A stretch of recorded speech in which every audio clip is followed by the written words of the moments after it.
और यूक्रेन युद्ध में आज वो हुआ जो पहले कभी नहीं हुआ। अमेरिका की सेना यूक्रेन बॉर्डर तक जा पहुंची तो ब्रिटेन के पीएम यूक्रेन की राजधानी कीव। युद्ध के बीच आज राजधानी कीव में ब्रिटेन के पीएम बोरिस जॉनसन पहुंचे। यूक्रेन के राष्ट्रपति के साथ राजधानी कीव में खुली सड़क पर निकले, मॉर्निंग वॉक की, यूक्रेन को एंटी टैंक मिसाइल और बख्तरबंद गाड़ियों की मदद देने का ऐलान किया। यूक्रेन युद्ध के दौरान ऐसा पहली बार हुआ जब किसी देश का मुखिया कीव में पहुंचा। कीव में बोरिस ने जो कुछ कहा वो पुतिन के लिए सीधी चुनौती है।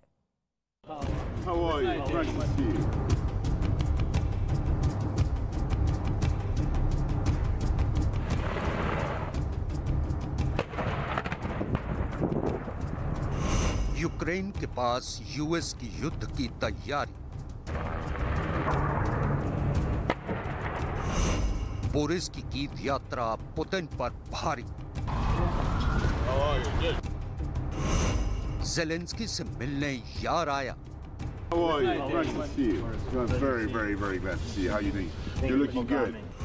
यूक्रेन सीमा पर बड़ा मददगार आया। यूक्रेन बॉर्डर पर अमेरिकी सैनिकों का अभ्यास करना, यूक्रेन की राजधानी कीव में यूके के पीएम का आना, ये तस्वीरें रूस यूक्रेन युद्ध की दिशा मोड़ सकती हैं। ब्रिटेन के प्रधानमंत्री बोरिस जॉनसन का अचानक यूक्रेन की राजधानी कीव में आना, खुले आसमान के नीचे इस बेखौफ अंदाज में व्लादिमीर ज़ेलेंस्की से मिलना, दोनों नेताओं का कीव की सड़कों पर ऐसे बिना किसी डर के मॉर्निंग वॉक करना पुतिन के लिए सीधी चुनौती की तरह है। ज़ेलेंस्की और बोरिस का ये वीडियो इंटरनेशनल हेडलाइन बना हुआ है।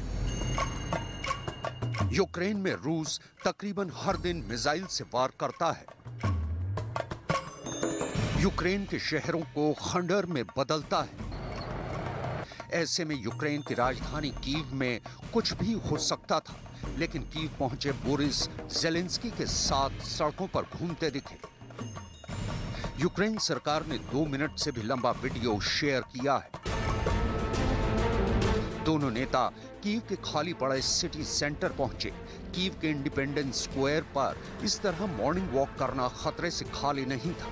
इन दिनों रूस के सैटेलाइट की नजर 24 घंटे यूक्रेन पर बनी रहती है।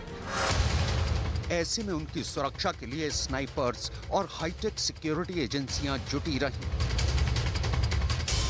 कीव की सड़कों पर बोरिस कई राहगीरों से भी मिले। एक राहगीर तो बोरिस को कीव की सड़कों पर यूं खुले में देख भावुक हो गया। Я, мої діти, мої внуки будемо про це пам'ятати. Це буде жити крізь століття, ці спогади. Ви нам дуже потрібні. Всі це знають. It's nice to meet you, and it's been our privilege to help you have a remarkable president, Mr. Zelensky, who's done an outstanding job, and we simply wish to keep supporting the people of Ukraine for as long as it takes. Ukraine युद्ध की शुरुआत के बाद ये किसी देश के मुखिया की पहली यूक्रेन यात्रा है। ज़ेलेंस्की ने बोरिस को सच्चा मददगार बताया। Сьогодні для мене було великою честю від вашого імені, від імені усіх українців вітати у нашій столиці на Банковій щирого друга України, прем'єр-міністра Великої Британії Бориса Джонсона. Його візит в нашу державу демонструє максимально наочно: для свободи немає перешкод, для лідерства немає перешкод. Борис був серед тих, хто не вагався жодної хвилини чи підтримувати Україну. Лідерство Великої Британії у наданні нашій державі необхідної допомоги, передусім оборонної, а також і лідерство в санкційній політиці назавжди в історії. В історії захисту демократії, в історії захисту Європи. Україна завжди буде вдячною за це. बोरिस की इस कीव यात्रा के कई संकेत हैं। पहला संकेत, ब्रिटेन यूक्रेन के साथ है। दूसरा संकेत, ब्रिटेन यूक्रेन को और हथियारों की सप्लाई करने वाला है। कीव की सड़कों पर बोरिस के होने का तीसरा और सबसे बड़ा संकेत ये है कि अब कीव पर रूस कब्जा नहीं कर पाएगा। कीव पहुंचकर बोरिस जॉनसन ने कहा कि यूक्रेन ने पुतिन की सेना को कीव के दरवाजे से पीछे धकेल दिया है। बोरिस का ये कहना पुतिन के लिए किसी चुनौती की तरह है। कीव पर कब्जा करने के लिए रूस की सेना महीने भर से कीव के बाहर डटी रही। कीव के बाहरी इलाकों में प्रचंड वार हुआ, लेकिन रूस की सेना को कीव से पीछे हटना पड़ा। जंग को दूसरे मोर्चे पर शिफ्ट करना पड़ा, लेकिन यूक्रेन की सेना ने उस वक्त भी हिम्मत नहीं हारी और इस वक्त भी उसके हौसले बुलंद हैं। इसकी सबसे बड़ी वजह है यूक्रेन के जखीरे में मौजूद घातक विदेशी हथियार। विदेशी हथियार यूक्रेन युद्ध में गेम चेंजर साबित हुए हैं। यूक्रेन युद्ध में हथियार कम न पड़े, इसलिए हथियारों की अगली खेप कुछ ही दिनों में यूक्रेन पहुंचने वाली है। इस बात का ऐलान बोरिस जॉनसन ने कीव यात्रा के दौरान भी किया। This war is certainly producing is a clarity about the vision of a future for Ukraine, where together with friends and partners, we, the UK and others, supply the equipment, the technology, the know-how, the intelligence, so that Ukraine will never be invaded again, so that Ukraine is so fortified and so protected that Ukraine can never be bullied again, never be blackmailed again, never be threatened in the same way again. In the meantime, there is a huge amount to do to make sure that Ukraine is successful, that Ukraine wins, and that Putin must. Kyiv पहुंचकर Boris Johnson ने 120 बख्तरबंद गाड़ियां और नई anti ship missile system का वादा किया है। इस वक्त यूक्रेन में कुछ हथियार ऐसे हैं जिनकी चर्चा पूरी दुनिया में हो रही है। यूक्रेन के पास ऐसे गेम चेंजर हथियार आ चुके हैं जिनके धमाकों ने युद्ध का रुख मोड़कर रख दिया है, लगातार रूसी सेना के हमलों को तोड़ रहा है। इन हथियारों पर ज़ेलेंस्की को इतना ज्यादा भरोसा हो गया है कि उन्होंने नेटो और अमेरिका से कहा है कि हमें सिर्फ हथियार देते रहिए, यूक्रेन रूस को धूल चटा देगा। НАТО цієї війни не було, чи вона була б по-іншому розгорталась. У нас було б плече близьких сусідів, потужних сусідів, ми разом могли б воювати і впевнені, в принципі, що війни би. Javelin, N-Lock 84, TB2 drone, stinger और S-300 एयर डिफेंस सिस्टम, ये 6 ऐसे हथियार हैं जिन्होंने यूक्रेन युद्ध का रुख पहले दिन से मोड़ दिया। रूस की चढ़ाई पर ब्रेक लगाने वाले इन हथियारों की चर्चा पूरी दुनिया में हो रही है।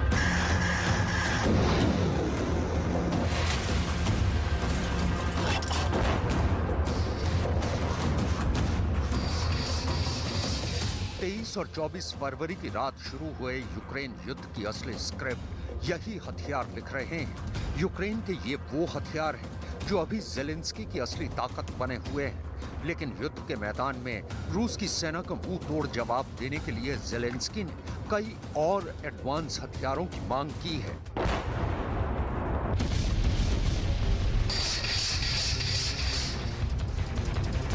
ज़ेलेंस्की का आर्म्स ऑर्डर अमेरिका समेत हथियारों की सप्लाई करने वाले तमाम नेटो देशों तक पहुंच गया है। इस ऑर्डर में फाइटर जेट हैं, तबाही मचाने वाले टैंक हैं, सैनिकों के लिए संजीवनी का काम करने वाली बख्तरबंद गाड़ियां हैं, एंटी शिप मिसाइलें हैं, एयर डिफेंस सिस्टम है। अमेरिका समेत तमाम नेटो देशों में जंग शुरू होते होते एस्टोनिया के रास्ते यूक्रेन तक सैकड़ों हथियार पहुंचाए गए, जबकि 2000 और मिसाइलें यूक्रेन को मिलने जा रही हैं। अमेरिका से ड्रोन और मिसाइलों की खेप जल्द यूक्रेन पहुंचने वाली है। ज़ेलेंस्की ने नेटो देशों से 3 तरह के फाइटर जेट की मांग की है। ये लड़ाकू विमान हैं MiG-29, F-16 और F-15। इन तीनों लड़ाकू विमानों से शक्तिशाली बम, गाइडेड मिसाइल के साथ साथ अनगाइडेड मिसाइलें भी गिराई जा सकती हैं। F-16 और F-15 दोनों fighter jet multi role fighter हैं। ये अमेरिका में बने चौथी पीढ़ी के लड़ाकू विमान हैं जो 4220 किलोमीटर की दूरी तक मार करने में सक्षम हैं। रूस से मुकाबला करने के लिए ज़ेलेंस्की अपनी सेना को सिर्फ आसमान में ही नहीं बल्कि जमीन पर भी काफी शक्तिशाली बनाने में लगे हैं। यूक्रेन को ये ताकत टैंकों और बख्तरबंद गाड़ियों से मिलने वाली है, जिसका ऑर्डर ज़ेलेंस्की पहले ही दे चुके हैं। ज़ेलेंस्की नेटो देशों से PT-91 और T-72A टैंक मंगा रहे हैं। ये दोनों टैंक काफी एडवांस टैंक माने जाते हैं। PT-91 का वजन 48.5 टन है, वहीं T-72A टैंक 41.5 टन भारी है। PT-91 5 किलोमीटर दूरी तक गोले दाग सकता है, वहीं T-72A टैंक की रेंज 4 किलोमीटर है। PT-91 टैंक पोलैंड का मेन बैटल टैंक है। यूक्रेन में दाखिल हुए रूस के टैंक और उनकी तबाही की तस्वीरें पूरी दुनिया देख रही है, लेकिन रूस के इन टैंकों को करारा जवाब देने के लिए ज़ेलेंस्की नेटो देशों से टैंक मंगा रहे हैं, जिनके गोलों पर रूस की सेना का नाम लिखा होगा। ये वही टैंक है जिनका इस्तेमाल अमेरिका और पोलैंड यूक्रेन बॉर्डर पर हो रहे युद्धाभ्यास में कर रहे हैं। यूक्रेन सीमा से सटे पोलैंड में इस वक्त अमेरिका की सेना पहुंची हुई है। पोलैंड की सेना के साथ युद्ध की तैयारी कर रही है। इस युद्धाभ्यास को रूस के खिलाफ एक सांकेतिक हथियार के तौर पर भी देखा जा रहा है। वहीं अपने सैनिकों को और मजबूत सुरक्षा कवच देने के लिए ज़ेलेंस्की जिस बख्तरबंद गाड़ी की मांग कर रहे हैं, उसका नाम है MWMIK जैकल। MWMIK जैकल का वजन 6.65 टन है। ये 81 किलोमीटर प्रति घंटे के रफ्तार से आगे बढ़ती है। इसकी रेंज 800 किलोमीटर तक है। ब्रिटेन की यह बख्तरबंद गाड़ी लड़ाई के मोर्चे पर कारगर तो साबित होती ही है, यूक्रेन के युद्ध में रूस की सेना को पीछे खदेड़ने में मददगार साबित होने वाली है। कीव की यात्रा के दौरान बोरिस जॉनसन ने MWMIK जैकल के साथ साथ स्पार्टन बख्तरबंद गाड़ी देने का भी वादा किया है। ब्रिटेन के तमाम हथियार यूक्रेन युद्ध में रूस के लिए काल बने हुए हैं। उनमें से एक एंटी टैंक मिसाइल, जिसका नाम है NLAW यानी next generation light anti tank weapon. यह मिसाइल भी टॉप एंगल से अटैक करती है। यूक्रेन को ब्रिटेन से 3,500 से ज्यादा NLAW मिसाइल सिस्टम मिले हैं। जर्मनी से यूक्रेन को 1,000 एंटी टैंक हथियार मिले हैं। नॉर्वे ने 2,000 दिए हैं। Sweden 5,000 anti tank system Ukraine को दे रहा है। इनमें 84 एंटी टैंक लॉन्चर भी हैं और NLAW मिसाइलें भी हैं। NLAW ऐसा सिस्टम है जिसमें इस मिसाइल को फायर करने वाले सैनिक को 3 सेकंड तक इसे ट्रैक करना पड़ता है और फिर उसके बाद ये अपने आप अपने टारगेट यानी टैंक तक पहुंचती है और फिर उसके 1 मीटर की ऊंचाई पर पहुंचकर आखिरी हमला करती है। 12.5 किलो की इस मिसाइल को लाने ले जाने में कोई दिक्कत नहीं है और रेंज चाहे 800 मीटर हो या 20 मीटर, NLAW इन दूरियों के लिए एक परफेक्ट हथियार कहा जाता है। NLAW ने रूस को यूक्रेन में बहुत ज्यादा नुकसान पहुंचाया है।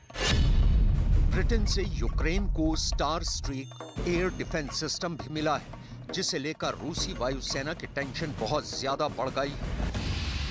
यूक्रेन युद्ध को शुरू हुए 1.5 महीना पूरा होने वाला है। इतने दिनों के बाद भी रूस को कोई बड़ी कामयाबी नहीं मिल पाई है।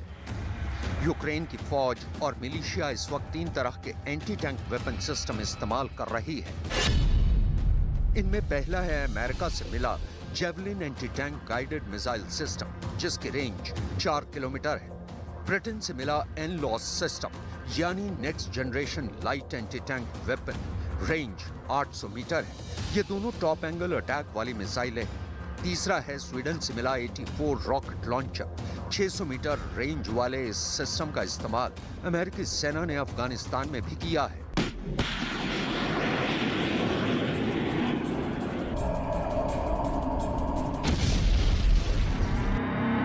यूक्रेन युद्ध में जमीन और आसमान के साथ साथ रूस की सेना समंदर से भी लगातार मिसाइल अटैक कर रही है। वहीं यूक्रेन के ओडेसा को रूस की नेवी ने अपना टारगेट बना रखा है। हमलों को देखकर तो यही लगता है कि काला सागर में मौजूद रूस की नौसेना ने ओडेसा को तबाह करने की पूरी तैयारी कर ली है। ऐसे में रूस की नौसेना को बराबर की टक्कर देने के लिए ज़ेलेंस्की ने BGM-109 टॉम हॉक नाम के एंटी शिप मिसाइल की मांग की है। टॉम हॉक मिसाइल 1600 किलोमीटर तक मार कर सकती है। ये मिसाइल परमाणु हमला करने में भी सक्षम है। BGM-109 टॉम हॉक के साथ साथ ब्रिटेन ने यूक्रेन को हार्पून मिसाइल देने का वादा किया है। यूक्रेन में ज़ेलेंस्की नेटो की मदद से नो फ्लाई जोन बनाने में भले ही नाकाम रहे हों, लेकिन उनके अपने सिस्टम ऐसे हैं जो छोटी रेंज में रूसी विमानों का शिकार जरूर कर रहे हैं। एयर डिफेंस सिस्टम से ये शिकार कैसे किए गए, इसका छोटा सा ट्रेलर देखिए।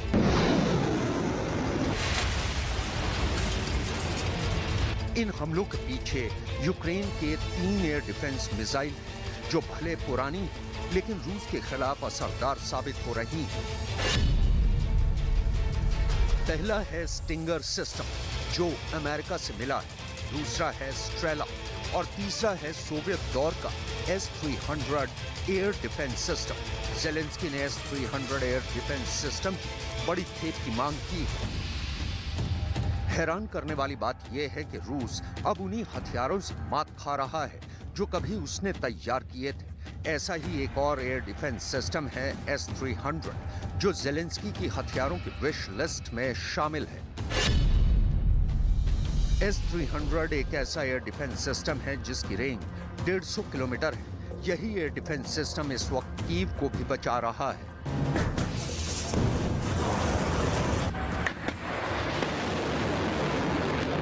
सीधा कहें तो व्लादिमीर ज़ेलेंस्की अब तक इसी एयर डिफेंस सिस्टम की वजह से महफूज है। कीव में S-300 के तैनात रहने के मायने रूस भी बहुत अच्छी तरह समझता है, क्योंकि ये एयर डिफेंस सिस्टम भी सोवियत संघ के जमाने से यूक्रेन के पास है। ऐसे में अब जब ब्रिटेन से और हथियार यूक्रेन पहुंचने वाले हैं, वो रूस की सेना को मात देने के लिए ट्रम्प कार्ड भी साबित हो सकते हैं।